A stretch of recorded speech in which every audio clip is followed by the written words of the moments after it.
Hello everybody, welcome to Master Jordan. I'm Jordan. If you are new here, don't forget to like, comment, and subscribe. And if you're returning, welcome back. Hello, welcome back everybody. I apologize for not posting a video in 2 weeks. I kind of crashed during my fall break. I meant to make at least record 3 videos, and then I didn't. I slept my entire fall break because I needed to.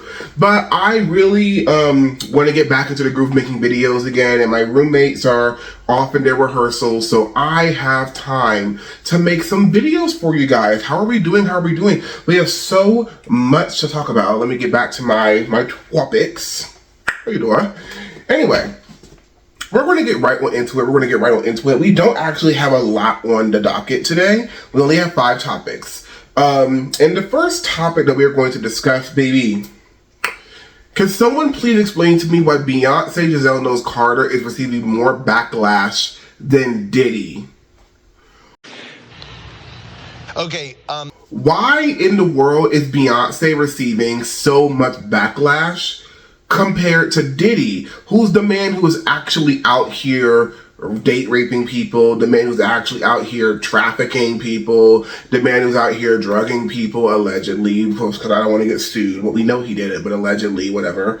Why is Beyoncé receiving more backlash than Diddy? There are posts on TikTok, Instagram, Twitter, any social media site you can go on with millions of likes and impressions talking about Beyoncé knows this, Beyoncé knows that. With the song She Knows, but I think it's by J. Cole or something like that. That's like trending.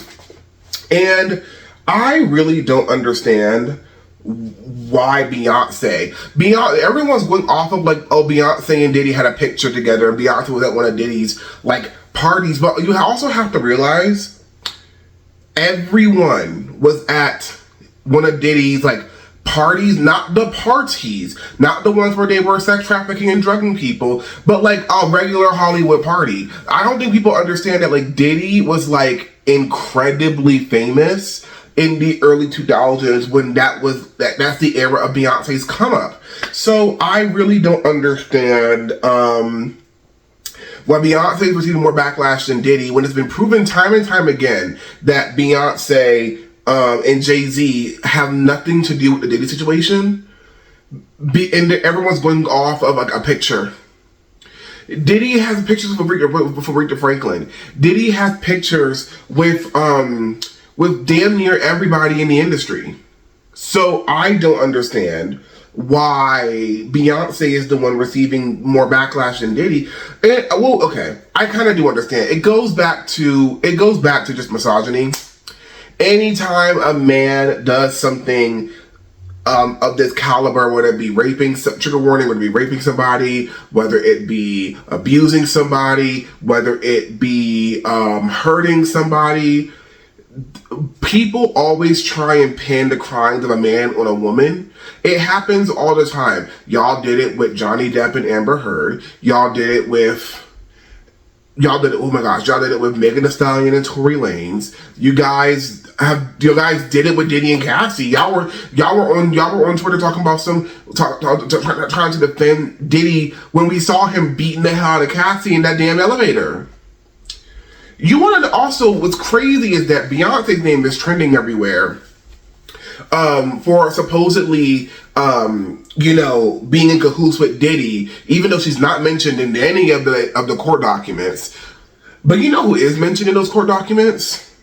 Usher, Mary J. Blige, Justin Bieber, although just like using common sense, Justin Bieber is probably a victim in this. But yet Justin Bieber.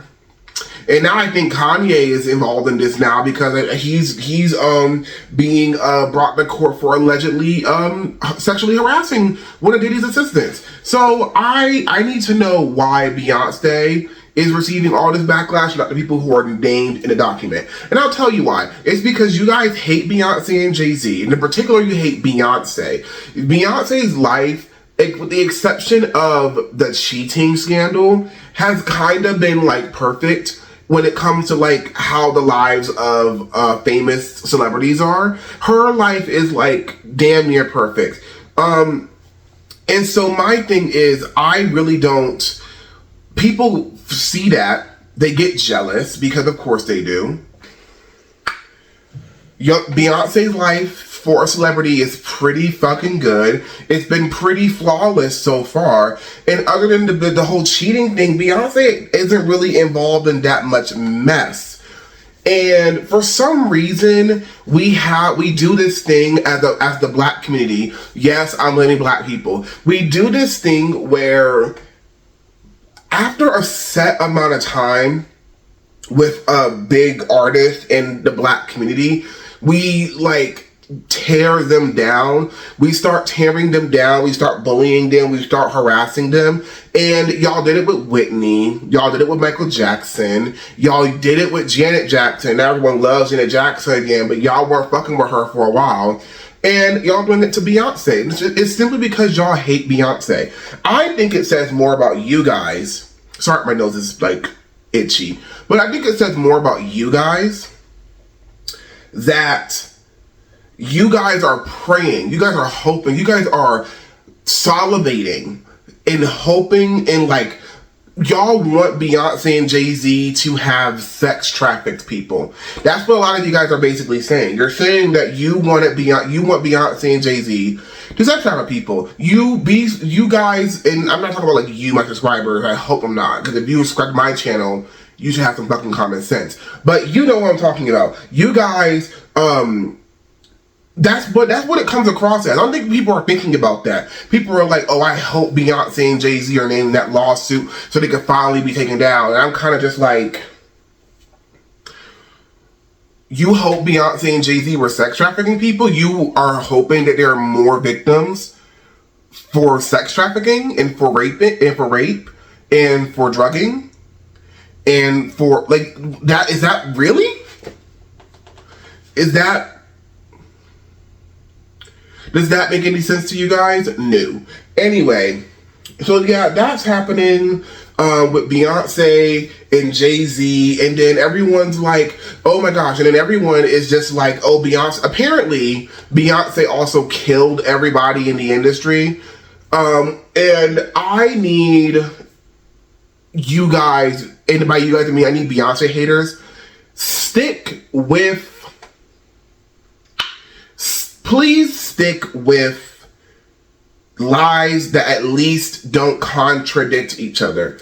Beyonce is illiterate, who doesn't write any of her songs, but somehow is also writing about killing mistresses that Jay-Z had when he was cheating on her. But then again, she's also been groomed by Jay-Z, and she's being controlled by Jay-Z, and she has no power when it comes to her career at all. But in the same breath, she also killed Aaliyah, she killed Michael Jackson, she killed Tupac, she killed Left Eye, because she was jealous of their come up in the industry, even though she was jealous of them in the industry, even though Beyonce was outselling a lot of them, with the exception of Michael Jackson, and Beyonce was outselling most of them in Destiny's Child, but whatever.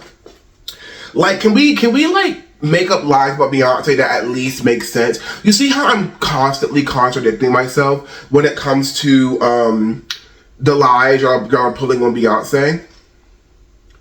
What is this? I really need us to like kind of get it together. I really do need us to kind of get it together, because this is kind of ridiculous, and it's turning into bullying, and it's turning into harassment. And then we have this whole thing that's going on with Jaguar rights, institutional, like crazy ass. She is on any blog, any podcast that will take her talking about how she knows all this shit about what Beyonce and Jay-Z are doing. And my thing is this, right? Jaguar, from what she's been saying, has been sitting on the information that Beyonce and Jay-Z were sex trafficking people, allegedly, for the past like 12 years. Why didn't you go to the police? Beyonce and Jay-Z were powerful in the industry. Actually, I wouldn't even say that. Beyonce was, around that time, Beyonce would have been like what? She would have been in like her B-Day era. She would have been just getting out of the Dangerously in Love era. Like, beyond, and I don't even think Jay-Z was even that powerful in the music industry during that time. They didn't really become juggernauts in the industry until the 2010s. So you were sitting on this information, this alleged information, for the past, 12 to 15 years, and you didn't go to the police. You didn't go to the FBI. You didn't go and, you didn't tell any, law enforcement that, hey, Beyonce, she's start trafficking people.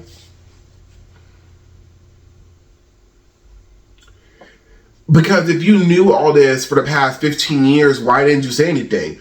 Now you can go to jail. Because if this does end up being true, it won't be. But if this does end up being true, then yeah, you could be going to jail. Why were you just sitting on that information for the past, decade and a half? Then Jaguar Wright gets invited onto the Piers Morgan show. If you know Piers Morgan, he fucking hates black people. And she gets to spewing her shit on, national television, which I'm pretty sure Piers Morgan's show is based in the UK. I don't think his show is based in America. But still, on national television, and Beyonce's lawyers basically told them, if you don't take down this interview, we will force you to do it in court. Because Jaguar is spewing lies on national television. And first of all, people were saying originally, they were like, oh my God, Beyonce and Jay-Z haven't gotten their lawyers involved. That's how you know this is true. They know that they're guilty and they can't fight this. And then Beyonce and Jay-Z get their lawyers involved, and all of a sudden this just proves that they're guilty. So which is it? Can y'all just admit that y'all want Beyonce and Jay-Z to be guilty about this? Can y'all just admit, I say this damn near every video I talk about Beyonce, can y'all just admit that y'all hate Beyonce and Jay-Z?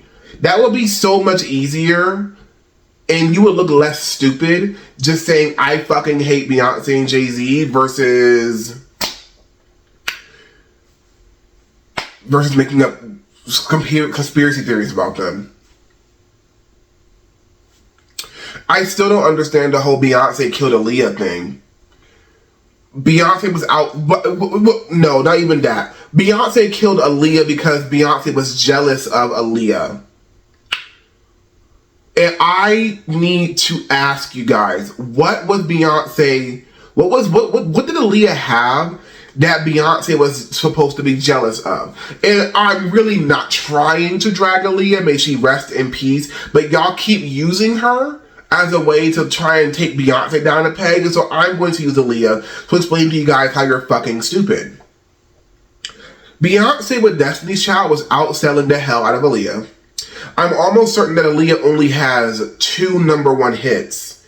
One of them, I think, went #1 after she passed away. I gotta fact check that though. By the time Aaliyah passed away, Destiny's Child had 4 #1s. By the time Aaliyah passed away, Destiny's Child was the second best-selling girl group of all time. By the time Aaliyah passed away, Beyonce, Kelly, and Michelle were all getting ready to release their solo projects, or they were getting ready to start working on their solo projects. What did Aaliyah have that Beyonce had to be jealous of? It wasn't that Aaliyah was a better singer than Beyonce, because she wasn't. It wasn't that Aaliyah was a better dancer than Beyonce, because she wasn't. It wasn't that Aaliyah had a better life than Beyonce, because we know that's not true. The way her family sucked her dry, unfortunately.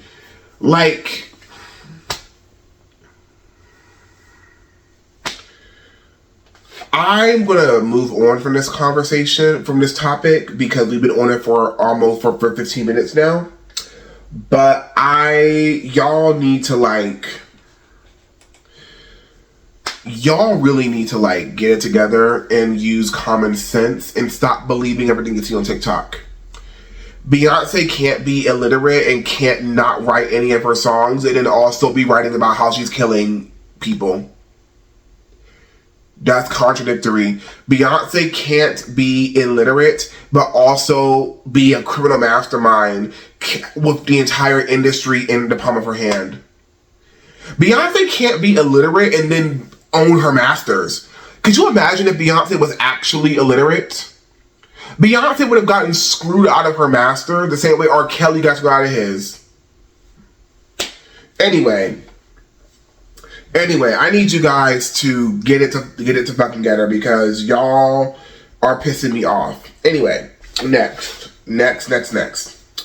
Trigger warning, death. I think I'm going to put a trigger warning in the beginning of the video. Liam Payne from One Direction has unfortunately passed away.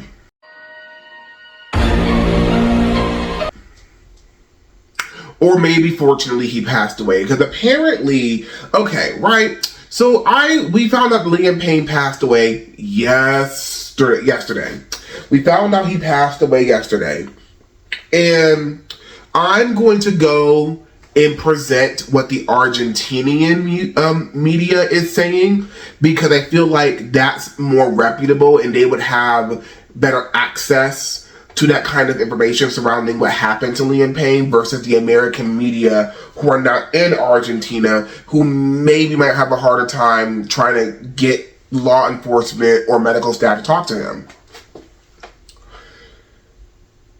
Liam Payne apparently was having an erratic episode in the lobby of the hotel he was staying at, and he ended up passing out. So his team took him up to his room on the 3rd floor, and it was a balcony room. He then proceeds, I guess he wakes up, continues to have this erotic episode, and either he flung himself off of the balcony, or he was doing so much that he ended up falling over by accident. Either way, the sources are saying that it's likely that Liam Payne wasn't in the right state of mind in order to realize that if he went over the balcony, he was going to die, right? And so I really want to say rest in peace, Liam Payne, but in the same breath, apparently he was abusing his girlfriend and he ran after his girlfriend with an axe and he's kind of an asshole. So I'm going to need that to get cleared up before I say anything about him. But I want to talk about something that's a bigger issue with the Liam Payne situation. And that is Liam Payne is known for getting bullied and harassed both online and in real life. And being bullied and harassed on a global scale will fuck you up, because there are a lot of you guys, who myself included, who were bullied for a few years in your schooling, and it messed you up for life. So we have a big issue with just bullying celebrities, talking mad shit about celebrities. And I understand people are well, they're celebrities, they chose this life. And I'm no. They chose the life to be famous. They chose the life to be a celebrity. But just because you are a celebrity, and being a celebrity, I'm not saying that you can't get criticized. But just because you're a celebrity doesn't mean that you just have to take being bullied by people, especially being bullied by people who are not as accomplished as you. We have a really big problem with bullying celebrities, and then when celebrities end up getting substance abuses, or they end up K-wording themselves, we all of a sudden act oh my gosh, I wonder what was happening in his life or in her life that made her get into alcohol, that made her get into drugs, that made him depressed, that made him have anger issues. And it's y'all.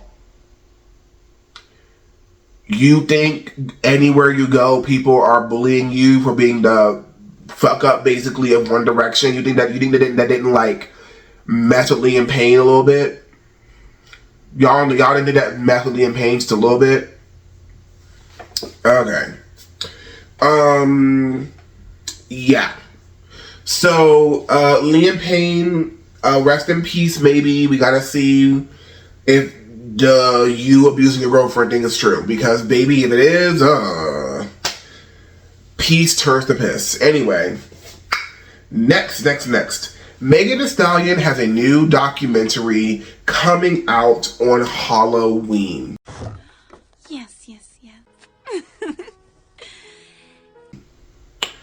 I am so excited for this new Megan Thee Stallion documentary, and it's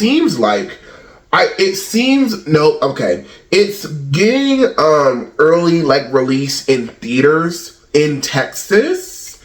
I think when I went to go check, all the theaters were in Texas, which makes sense. For like a live screening of the movie, and then maybe Megan Thee Stallion will be at your screening or something like that. And then on Halloween, it's going to be released on Amazon Prime Video, which I have Amazon Prime, so I will be watching. I will be buying and watching when it comes out. This documentary is going to be so hard to watch because it's going to talk about Megan and her mental health and what she's been going through for the past 5-6 years of her career. Ever since she got shot. Oh my God, the Tory Lanez incident, I'm almost certain was like 3 or 4 years ago. Oh my God, that's crazy how fast time flies. But this is going to be, I think this is going to be a great watch. We're going to really dive into Megan Thee Stallion's mental health.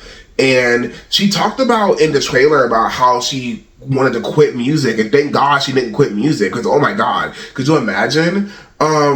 We get to talk about her mom passing and how that affected her. I'm hoping that we get some clips or behind the scenes of Megan at the Renaissance World Tour. Because I know this was filmed during that time, because there's footage of Megan's tour in a documentary. So I'm really hoping that we get some behind the scenes footage of the Beyonce, or that we get like a video of Megan finding out Beyonce wants her to perform at the Renaissance World Tour in Houston. Which if you saw Megan Thee Stallion perform with Beyonce in Houston, how does it feel to be one of God's favorites?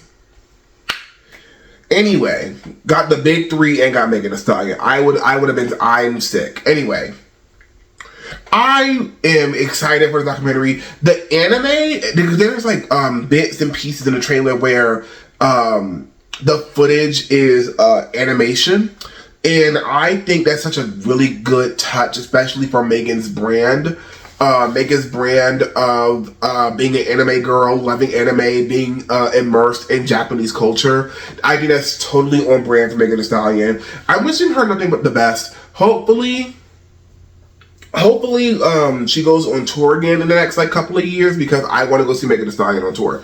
Also, apparently she's been teasing this Act 2 thing, and I kind of don't want to, I want to say Act 2 is either a Megan Deluxe or it's a new album. I don't remember if we're getting a Megan Deluxe. I hope we do. But it's been 6 months since the album came out, so maybe not. But I hope we get a Megan Deluxe. But if we do get a whole new album, I'm not going to complain either. Especially if that means Megan goes on tour again next year, because I want to go see Megan Thee Stallion on tour next year. So yeah, I wish nothing for the best for Megan Thee Stallion. And I will be watching the documentary, and I will probably be giving you guys my thoughts once I watch it. Next topic. Sabrina Carpenter's new album is pretty good. Give her 10s. Give her 10s. Give her what she's... That's one thing about me. I give 10s what 10s are due. I tell if you look crazy. I'll tell if you look stupid. It is a pretty solid album for me. I went one night, my friends were watching Dreamgirls, and I realized that one, I've never watched Dreamgirls all the way through, so I need to do that at some point. And two, I've never listened to the Dreamgirls soundtrack before. Now, for some reason, most of the songs off the deluxe version of Dreamgirls on Spotify is not available. No idea why. I couldn't listen to that. So I listened to the original Dreamgirls soundtrack. And this is the Dreamgirl with Beyonce and Jennifer Hudson. And during that night, I was like, you know what? I'm going to knock a bunch of people out of the way who I need to listen to. So I decided I was going to listen to the Dreamgirls soundtrack, Sabrina Carpenter's new album, and Chappell Roan's album. We're going to get to Chappell Roan in a second. But Sabrina's album I thought was pretty good. The only songs that I think I didn't really like that much, I know Bedchem is damn near the fourth single off this album. I don't like Bedchem. Sorry, that song's not for me. My favorite songs off of Sabrina Carpenter's new album so far After listening to it for a couple of weeks, some of my favorite songs. Juno, I definitely think is my favorite. Please, Please, Please is another one that I really, really like. I like Taste a lot as well. And I like Slim Pickens. I think that's what that song is called. I think it's called Slim Pickens. But I like Sabrina Carpenter's album. I thought it was a very solid album. I really hope, because I think Sabrina Carpenter has like more than 4 albums out right now. I really hope that either her label or her pretends this is her debut. We just pretend this is her debut album because now she's mainstream. Or we pretend that Emos I Can't Send is her debut, and then this album, Short and Sweet, is her second album. Which, I need to also listen to Emos I Can't Send. I never got to listen to that either. So I need to listen to that. But yeah, I thought Sabrina Carpenter's album was really solid. If you like white girl music, I would suggest listening to it. I think it's a pretty good listen. And the album's like less than 40 minutes long. So I think it's a good listen. Our final topic of the day is Chappell Roan's The Rise and Fall of a Midwest Princess. That's what I want to see. That. Not that other that. That. I want to see that. I don't know where Caesar was taping with that other that. That whack. But that is what I want to see. I had to go onto Spotify. I'm going to make a full video about this album at some point, preferably before the end of the year, preferably before she announces her second album's coming out. This is one of the best albums I think I listened to in the past 2 years. This is one of the best albums I listened to this year. If I do make a year-end ranking on my favorite albums and songs of 2024, I think I'm going to give myself a rule that I can pick songs that I also discovered in 2024. I always liked Phenomenon. I've had that on my playlist for about like maybe 6-7 months now. But I went and listened to the entire album because I was like, I should listen to the entire album. Like, I've been wanting to get in Chappell Roan for a while now. I've been wanting to see what this new pop girl's doing. So let me go listen to it. This album is phenomenal, no pun intended. Phenomenon is amazing. Remember Supernova is amazing. My favorite songs on this album, Picture You, Kaleidoscope, what is the song called? My Kink is Karma, and let me look. Oh, and Red Wine Supernova. These are my 4 favorite songs so far. Originally, after first listen, Kaleidoscope was my favorite song off the album, but after listening to it more and more, Picture You is my favorite. It's my definitive favorite song on this album. I listen to this song almost every single day. I love Picture You. This is just a phenomenal album. I can't wait to see what Chappell Roan does with her career. I do think she should put out her second album and then she should go on tour. That's what I think. She should definitely put out her second album before she goes on like I think Chappell Roan can sell out an arena. Sorry, I think Chappell Roan can sell out arenas. I really, really, really do. She could sell out arenas. I just think she needs to put out a second album before, because apparently the songs from when she was with her first label are not good because they were trying to force her to be Lord, and so I don't want to hear any of that on tour. So I need her to release her second album, then announce a tour, and by that point, I should have my money up and I can go see her, because I want to go see Chappell Roan live. Sorry, I want to sing. And you know what's crazy? You know what's crazy about Chappell Roan? I've seen her live before. That's right. I saw her live right before she blew up. When I went to, this year actually, in March, Olivia Rodrigo came to New Orleans on my birthday. And so I was like, why would I like Olivia. Let me go see Olivia. Also, I was kind of just like, I should go see her now because I know getting Olivia Rodrigo tickets in the future is going to be like hard. like harder than it was, because originally I didn't get waitlisted. I got waitlisted. I got waitlisted for the Olivia Rodrigo concert, and then like at the end of the day, almost before all tickets were sold out, Ticketmaster was like, "Hey, there are still a few tickets left. Go buy them." And we did. We ended up getting front row for Olivia Rodrigo, and yeah, it was a great concert. But I saw Chappell Roan. I saw Chappell Roan live. Like, I was front row. I saw her live, like right before she blew up. So I'm a true fan. Anyway, this is a phenomenal album. I honestly recommend you listen to Chappell Roan's album. If you're looking for a new white girl to get into, Chappell Roan. I love Sabrina, but Rise and Fall of the Midwest Princess is leagues above Short and Sweet. Not saying that Short and Sweet is a bad album. I think Short and Sweet is a great album. I think it's a phenomenal album, actually. But Rise and Fall of the Midwest Princess, I think it's just like, I think everyone needs to needs to give this album a chance. It's so fucking good. It's so good, guys. Anyway, I've been here for 30 minutes and my phone is about to die. So I'm going to go. Don't forget to like, comment, and subscribe. What do you think about the topics we discussed? What do you think about Beyoncé and Diddy? What do you think about Megan Thee Stallion's documentary? What do you think about Chappell Roan and Sabrina Carpenter? What else did we talk about? What do you think about Liam Payne and like this weird this weird thing you guys have with bullying celebrities and to death, basically?